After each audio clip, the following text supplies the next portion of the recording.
Hello everybody, my name is Slade Gaming Genie, but today I'm Slade Cooks. I'm going to teach you guys how to make Katsudon. Now, this isn't like some special recipe or anything, it's just how I make it, so if you want to learn, feel free to watch. If you want to see more, like, comment, and subscribe. But for now, let's get cooking. Okay, so the first thing we're going to want to do is go ahead and dice one small white onion. I use white onions, you can use whatever you want. Personally, I just like the neutral flavor of white onions because it makes it easier to get everything else done. So the first thing I do is take the bottom off and peel it.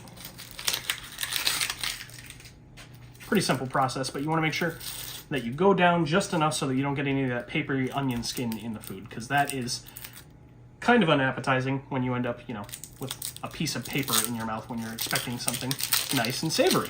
So, as soon as you get the onion completely peeled, then it's time to go ahead and get ready to dice. What I like to do is take the top off as well. Be careful, don't do what I'm doing. And that way, you've got a nice clean onion to work with. So from there, what I like to do is cut it in half so it's a bit more manageable work. Then what you can do is take shallow cuts all the way through, like that. And from there, you can just... And that's a relatively diced onion right there. Okay, so some of you may have noticed that I didn't dice the onion entirely fine, but that's totally fine. That's actually what we want. We want kind of a thicker piece so it's a bit more patusum when you bite into it. But for now, we're gonna get to mixing all of our wet ingredients now. So, what we're gonna do is we're gonna take these kinds of ingredients. So you're gonna want 1/4 cup of mirin, 1/4 cup of soy sauce. You can do low sodium if you really want to, but, it's up to you. Dealer's choice. Then you're going to take 1 teaspoon of dashi powder and mix that into 1 cup of water. So if you can't find dashi powder, it's usually at Asian markets and select stores. I got this one from up the road, really nice place. Just mix that together till combined, and then you can pour that in to your soy and mirin mixture. From there, if there's any sediment, go ahead and mix that in. It's going to dissolve with the rest of the soy sauce. Not that big of a deal. Mix that all together. And this is your base here. So what you want to do is you want to take this and your onions over to the stove. So we'll go there in a second. So now that we're over at the stove, what you're going to do is you're just going to want to drizzle a pan with a little bit of oil. I'm using olive oil here. You can use whatever you want. For the frying later, we're going to be doing peanut oil. But you don't even really need to coat the pan. You just kind of want to get it started and then turn the heat on. You want to go about medium-low, like closer to medium than high. So, let that go, and then you want to take your onions, mix that in. So just let the onions go directly onto that oil, and get something that you can use to kind of like stir them around a little bit when they start to sizzle. For example, this right here. Just a spatula, get them all kind of going around a little bit, get them all coated in that oil, and then cover and let that sit for a little while. Now, what you're going to want to do also is have on standby about 1 tablespoon of sugar, because that's going to be mixed in as soon as we add the liquid ingredients. So for now, we'll let that sit. So now, while the onions are cooking, we're going to go ahead and get everything ready for the pork chops, which is what I'm using for this recipe. You can use fish, chicken, steak if you really wanted to. It's up to you. But I'm going to focus on pork chops today. So what I want to do first is take this all-purpose flour here. I don't measure this out. I just basically coat a plate with it. That way you can kind of, do the dunking of the pork chops, and you get a little bit of pepper.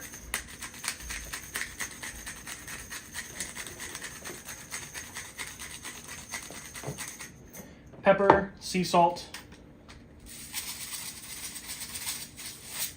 and smoked paprika. I also usually add onion powder and garlic powder, but this time I'm going to be using something called Umami. You don't want to go too much. You're just seasoning the flour to get it onto the pork chops here. Most of what's going to be giving it the flavor is the sauce that we're making with the onion here, so don't want to go overboard. Just a bit here, a bit there. Now then, now that we've got that together, we're just going to give this a little mix with the fork that I had on the side. That way you don't got to dirty your hands up too much. And personally, I don't like this part because I don't like things being on my hands, so I'm going to use a pair of gloves to do all this. But now, it's time for the eggs. So, we're going to crack some eggs into a bowl. Usually it's determined based on the amount of protein that you're going to have, but I just kind of throw a couple eggs in there because I don't really care that much. Make sure there's no shell, obviously.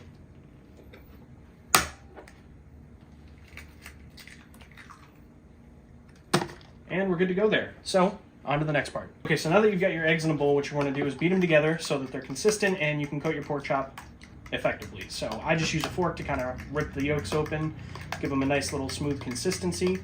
And off camera, I added a little bit more seasoning to the flour just to make sure that everything's incorporated properly. Just didn't want to bore you guys with, sitting and adding all kinds of different things.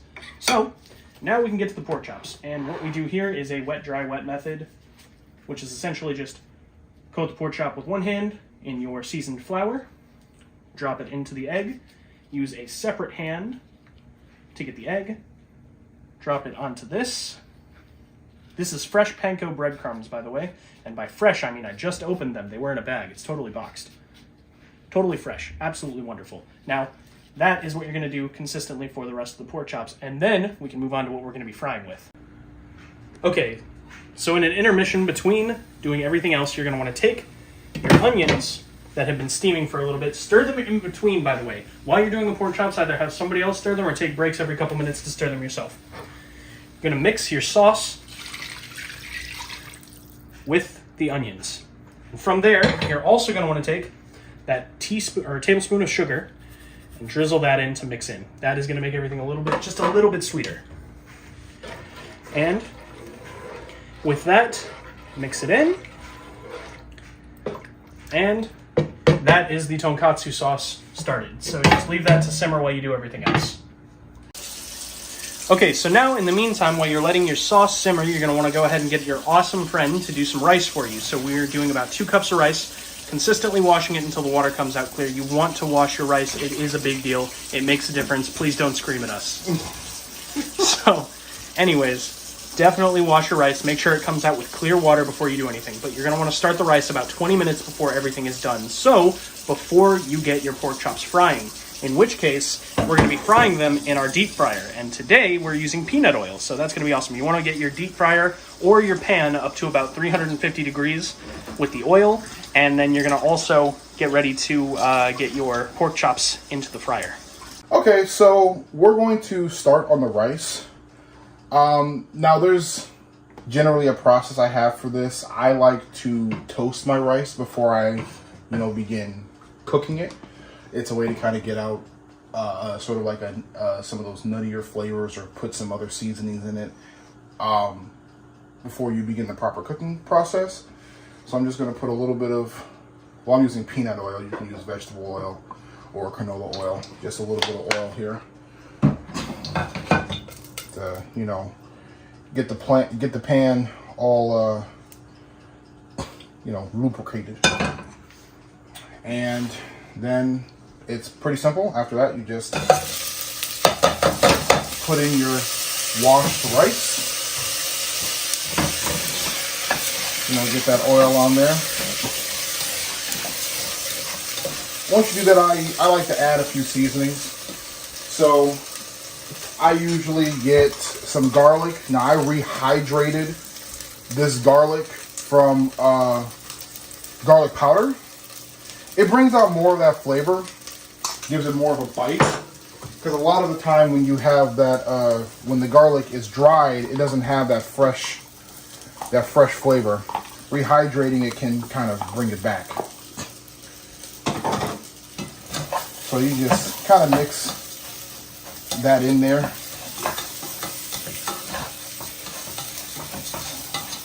Have it all touching.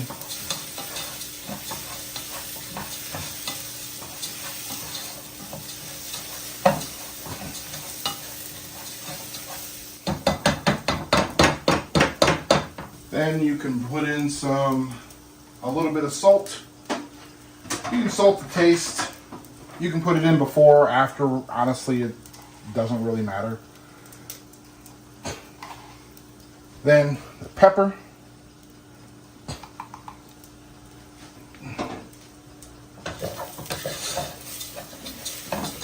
Get that all stirred in here.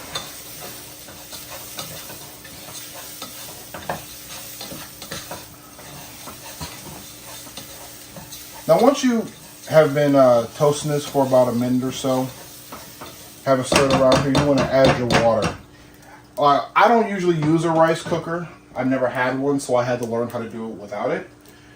So at this point, you have to understand your measurements. For every single cup of rice, you want 2 cups of water. So I put 2 cups of rice in here. This is 4 cups of water.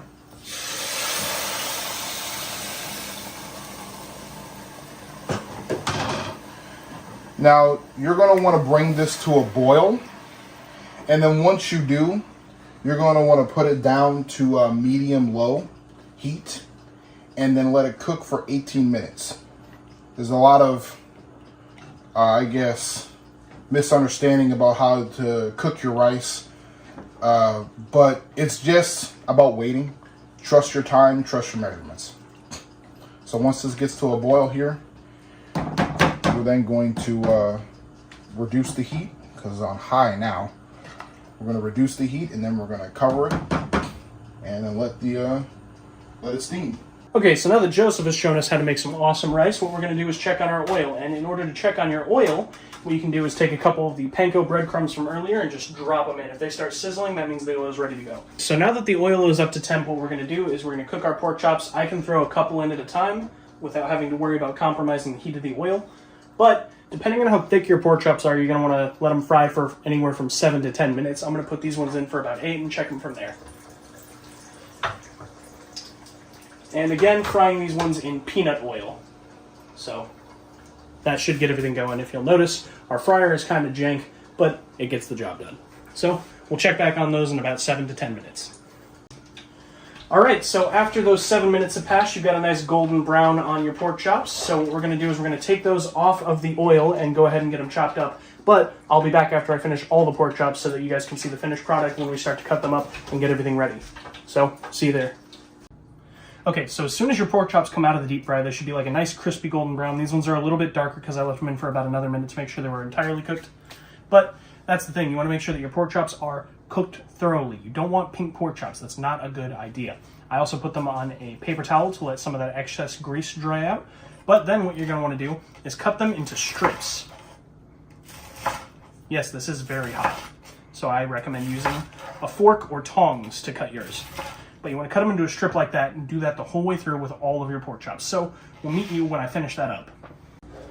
Okay, so after you get all of your pork chop set up properly into strips, you want to set it down into the katsu sauce, like that.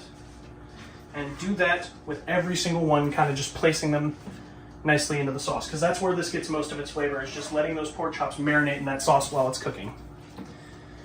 But there is one final step to making this that I am not the best at doing, but I'm still going to give it a try because it's also something that adds flavor in a good way. Make sure you've got room for everything. I kind of do, kind of don't, but that's fine.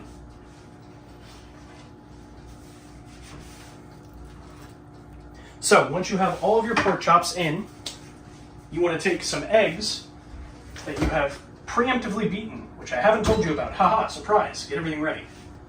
And with your beaten egg, you want to kind of drizzle it over and around your pork chops. Mostly around the sides. But essentially now what you're doing is just waiting for the egg to cook. And once the egg cooks, everything will be ready to serve. So put that on at medium heat for about 5 to 7 minutes, and then everything will be ready to plate up, which we'll show you then. Okay, so after you've made sure that the egg is cooked thoroughly, it doesn't really have to be stiff, but it just needs to be cooked. So as soon as the egg's cooked, you're ready to plate everything up. So get yourself a bowl of rice and go ahead and pick your pork chop. I'm going to go for this one in the center because it is the ugliest one, and I am the one who made it, so I will take the ugly one. But you take your pork chop and just place it on top of your rice. If you want, you can get an extra scoop of sauce.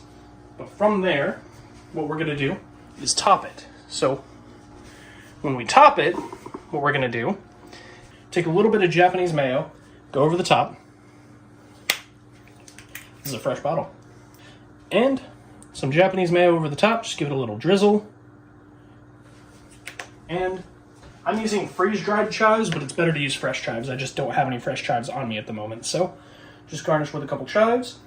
And there you go. Japanese style katsudon. Hope you guys enjoy.